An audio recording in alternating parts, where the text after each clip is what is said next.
Hello everyone, welcome to my video. Thanks for coming to my channel. You're obviously here for Whistler content and Whistler information, so welcome. I hope that everything's going alright with getting your visa and getting your working holiday organized. But yeah, anyway, I just thought I would share a few things that I've learned about Whistler over this winter season. I've been here for 6 months now, and these are some things that I didn't know that I think would be interesting to learn for that was weird interesting to learn for some new people that are arriving, especially Australians that are like, you know, I had never seen the snow before coming here. I'd never obviously gone boarding and never done anything like that, never gone on a mountain, never even really seen a mountain. So yeah, these are some fun things, some serious things that I learned about Whistler that I've written down. So if you see me looking over here, that's what I'm doing. The first weirdest thing that I just want to mention, on the mountain for avalanche control, they actually bomb the mountain, which is I think I already knew that, but that's not the crazy part. The crazy part is that you can hear it, and you can not only hear it on your way to work as you're putting out the ski racks or while you're at work as a vibration, you can also hear it from your house. So I live like a 10-minute drive from the mountain, and I can hear it all the time. It's actually crazy. When you're on the mountain, it feels like you're going to war. It's so weird. When you're at home, you kind of get used to it. Sometimes it's boom, and you're like, that's crazy, man. So that is something super cool to look out for. If you hear a bomb going off, do not be afraid. The other most craziest thing that I've experienced was, especially for me when I first got here, it was no snow, no nothing, right? And then all of a sudden there was one day where it just snowed like crazy, and we were like, oh my god, it's a winter wonderland, snow, the snow is here, winter is here. No, wrong. It snowed one day, and then after that it didn't snow again. So all that snow melted, and then it got cold. Well, I think it was already cold, but then it got colder. So all of that snow compressed into ice. So everything was just, well, it was either ice on the ground, so slippery, or it was slush, muddy, slushy stuff everywhere. So that was insane. I had not prepared for that at all. I just thought it was in winter, it was just snowy, and you were just walking in beautiful fresh powder all the time. No. So I would say every single day the weather changes here, which means every single day the snow / ice / ground changes all the time. So on my walk to work, sometimes it's in fresh powder, nice and, nice and soft on the feet. You feel you hear that nice little soft sound of it squeezing underneath. Sometimes it's slushy, so it's should I just do the sound effects, you think? And then sometimes it's compressed ice, and in that case, without the cleats, you're screwed. You're just slipping. Me personally, I'm a slipper. Some people can walk on it. I've seen Canadians walk on it with Vans, and they're whatever. Me personally, I slip, as you can tell. So I had to buy some ice cleats, which I'll get to that, but yeah, ice cleats, that will save your life. If you're wearing ice cleats, they stick into the ground so you don't slip. So that makes a little, it's a sound, right? That's a good sound for me. I like that sound because it means that I'm not falling over. Yeah, it's insane. Sometimes it's raining. It'll go from raining to snowing in seconds. Sometimes it's really heavy snow. Sometimes it's really wet snow. Sometimes it's windy. Sometimes it's really cold. We've had two, they call them Arctic flows, where it went down to -20 for a couple of days. That happened twice, and let me tell you, -10 and -20 feel very, very different. -10, you're yeah, this is cold. -20 is I'm gonna die. So I would hate to see what it's at -40. I don't even I can't even imagine that. That's what it's in Alberta. So yeah, I'm glad I'm here. -20 is as far as I want to go. I had known about the bears and raccoons, I think, but I didn't realize that people thought of them as a pest. So raccoons and bears will actually try and get into they'll definitely get in your trash, and they'll definitely try and the raccoons will definitely try and get in your house. So they're just they love to trash, and they love food. So you have to be really careful. When we first moved here, we had the raccoons get in twice to our apartment because we left the door unlocked. They opened the sliding door and ate our fruit, which was hilarious, but obviously like not something like you want to happen all the time. But yeah, all the Canadians think of raccoons as like these awful pests. It's actually hilarious, and I'm just like, no, they're so sweet. And they're like, no, no, no, no, no, we hate them. I think some have rabies like elsewhere, but I don't think not here. And the bears have, I've seen a bear now. They have started coming out again. They're like coming for the trash, and if they get into trash too many times, they have to kill them, I'm pretty sure. So like not ideal. Also, we have something called a pine marten at work. Let me see if I can get a little clip.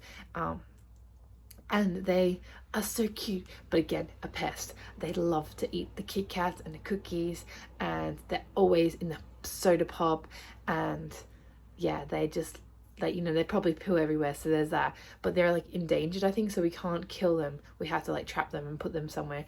This season alone, I don't know if I should share this. I'm not going to tell you where or who or what or anything, but let me just tell you, 25 of them. 25 so far. So yeah, that's pretty fun. What else? So I guess you imagine that winter is like December and whatnot, but actually I've been told that the best snow is in March, and I can confirm there was a lot of good snow in March. It's snowing still in April now, so like you can never say that the season is over, because the snow will just like magically appear. The snow has like been very on and off this season. I don't know what it's normally like, but yeah, we'll have like some weeks where it doesn't snow for like a week, and then it will just randomly snow for like 2 days and then just won't snow again. So it's been like all over the place, but obviously still on the mountain is quite nice. But there was actually a stage where the mountain was kind of gross, so I'm glad that is over. I had been warned about the tax thing. Oh, they didn't include tax, which like you think is like not too big of a deal, but like when you're buying clothes or something expensive, the tax does add up. And you don't have to like be careful, but you kind of do got to be careful. You do. And also you have to tip as well. So if you imagine you buying a coffee that's like $4, then it's like tax is like 30 cents or something, and then you got a tip which could be like $1. So yeah, that coffee is actually like $5.30. So it's like little things like that that do obviously add up. You pay like a deposit on when you buy cans, or when you buy alcohol cans or whatever, you pay like a deposit because you're expected to go recycle, and then you get the money back. So you don't get money for recycling. Well, you kind of do. You just get your money back from what you pay. So if you don't recycle, you're just paying for the can, which is pretty crazy, but like a good system, I guess. Also, something random, this is not Whistler, this is just Canada. You have to pay for your fuel before you buy, you have to pay for your fuel before you put it in. Prepay. It's so crazy, but like it makes a lot of sense. But like you can't just like go there and fill up your car all the way to full and hear that noise like and you're like, oh, my car's full, then you pay for it. It's like you just have to guess how full you've got to make your car, so you never have that satisfaction of having a full tank. That's weird. Anyway, I had also been warned of this, but I'm going to warn you as well. The groceries are very expensive, so you either have to budget wisely or you have to eat like shit. So most people just eat like shit, like including me. We get some food from work sometimes, like we get free lunch, which is good, but we try and eat like pretty standard, like pizza, pasta, hash browns. Like we have a lot of breakfast food. You can like get veggies, but they're quite expensive, so like definitely you can still eat healthy. You just have to like be really mindful of your waste and whatnot. Like you have to definitely stick to the standard like frozen veg and rice and pasta. I don't know what meat costs, obviously, but yeah, and there are ways around it. Like it's cheaper if you like go a little bit out of the village, which is possible with the bus. So there are some options, but again, just like we need to budget for that. But in saying that, people here go out drinking and smoking like every night, so I'm sure if you can afford that, you can afford some food. So honestly, like don't stress. Speaking of drinking, something that's super weird to me that I have noticed more and more the more I've gone out. I just don't even want to say it.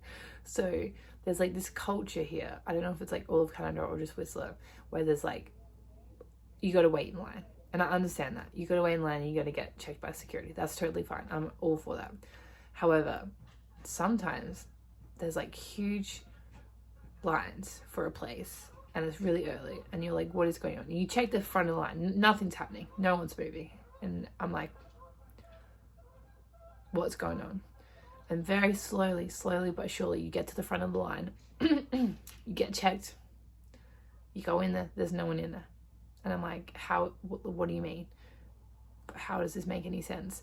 And sometimes what you have to do, actually not sometimes, like a lot of the time, people had to line up early, get a stamp, and then once they've got a stamp, that means they can just like walk back in and out whenever they like. So they'll like go there at like 8 o'clock, wait in line for an hour, get the stamp, then they can come back in whenever they want. But you're still waiting in line at that point, so you still wait in line no matter what. But yeah, and then they have guest list lines, so you can get on a guest list. However, sometimes that you still have to wait in line for that too. And sometimes it's gotten to the point where like, just if you go there all the time, you're just like on a guest list, and there's this weird social hierarchy of weirdness, and I'm like, I don't want to do this. Like, I just don't. I understand the line system for if it's busy and you can't fit anyone in, but like, I hate standing in line, and it sucks because this is just like how it is here. But